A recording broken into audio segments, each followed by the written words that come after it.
I'm going to read to you the 13th part to my 2019 screenplay. This part is called New Doctor.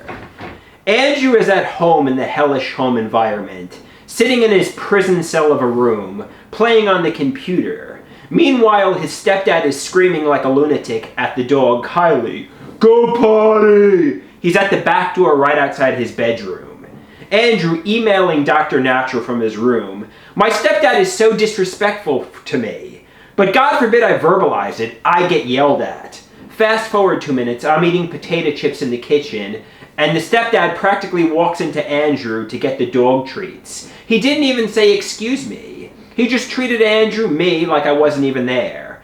Andrew sends another email to Dr. Natural. My stepdad is so miserable. He's always yelling at the dog. I can't wait to have my own place away from him. I'm so intimidated by my stepdad. But I need to stop submitting to him.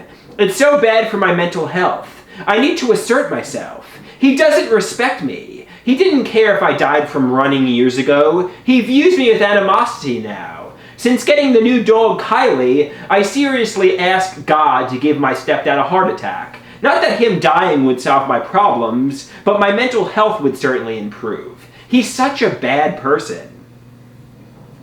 Andrew walks into the kitchen and begins chatting with his mom. Andrew randomly, I need to assert myself to my stepdad, not just submit like a beaten dog like Kylie. My mom says, what the hell are you talking about, psycho?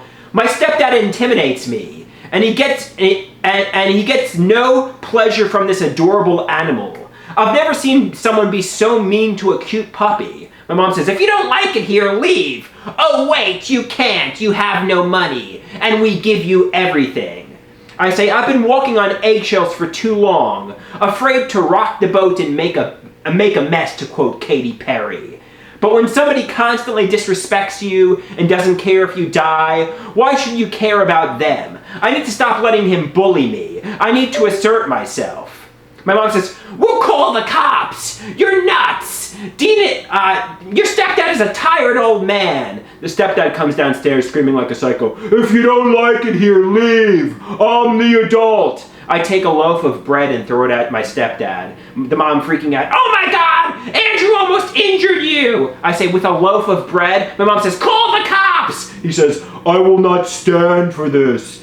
After calming my stepdad down, my mom says, God help us. You need to go to the hospital. After calming down a bit more, we decide I need to see a psychopharmacologist to medicate me, not just Dr. Natural for CBT psychiatry. Simply talking isn't enough. Fast forward to tomorrow. I drive with my mom and Poppy to an emergency psychiatry appointment. Poppy, my mom, and I are laughing, joking around. It's almost a fun experience so far. We're alone in the waiting room. I crack open a seltzer water. My mom says, it sounds like you're opening a beer. I say, I wonder if anyone has opened a beer in the psychiatrist's waiting room. Me, my father, and mother all start laughing. I say, I should ask the psychiatrist that question. I didn't, I was joking, because it would be stupid to ask the psychiatrist if anybody's opened up a beer in there. Poppy says, although it seems ridiculous because you're going there to get well, I wouldn't be surprised if somebody has opened a beer, because some of the people we see in the waiting room are downright comical.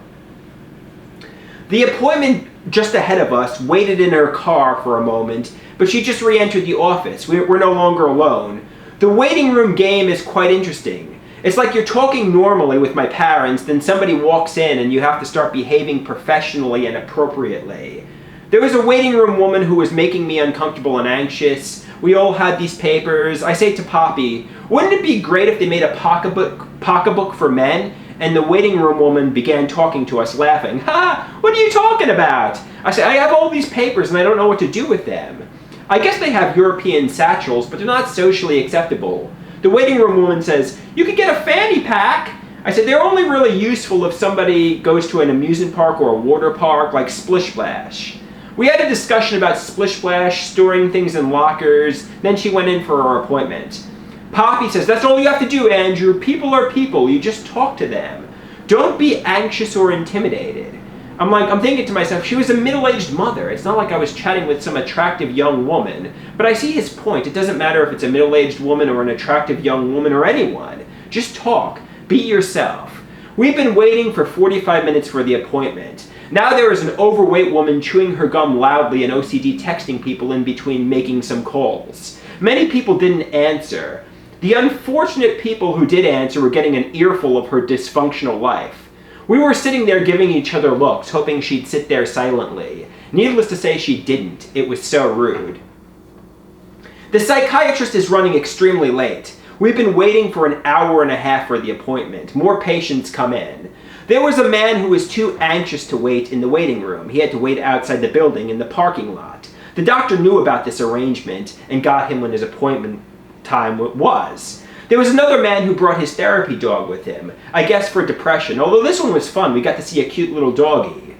Poppy comically makes fun of the people in the waiting room when they don't notice. He calls some of them freaks.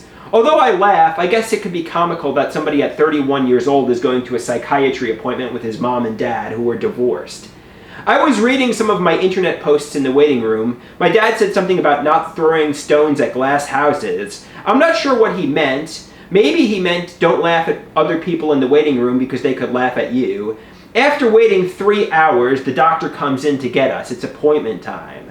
The moment you're summoned from the hellish waiting room into the office, a light shines. It's like you've entered paradise, but it's really just a messy and disorganized office. The psychopharmacologist comes out. He's like, "Hello, I am Dr. Stephen Strange." Poppy says, "The Marvel superhero?" Dr. Stephen Strange, "A lot of people ask me that. No relation. This is my birth name." He's an overweight, middle-aged Italian man. Definitely no superhero. My mom begins giving Dr. Strange a summary of my condition. Poppy is clueless and doesn't know anything about me. He's just there to provide the check. Dr. Strange says, normally I'd prescribe a frontal lobotomy for patients like Andrew. But since he has a good support system, I'll only prescribe a mega regimen of medication, some of which are Invega and Clozaril. Poppy says, "Thank you, Dr. Strange." He asks, "Did you go to the University of Kamatash?" And Dr. Strange, unaware of what the hell Poppy is talking about, he says, "No, Harvard, actually."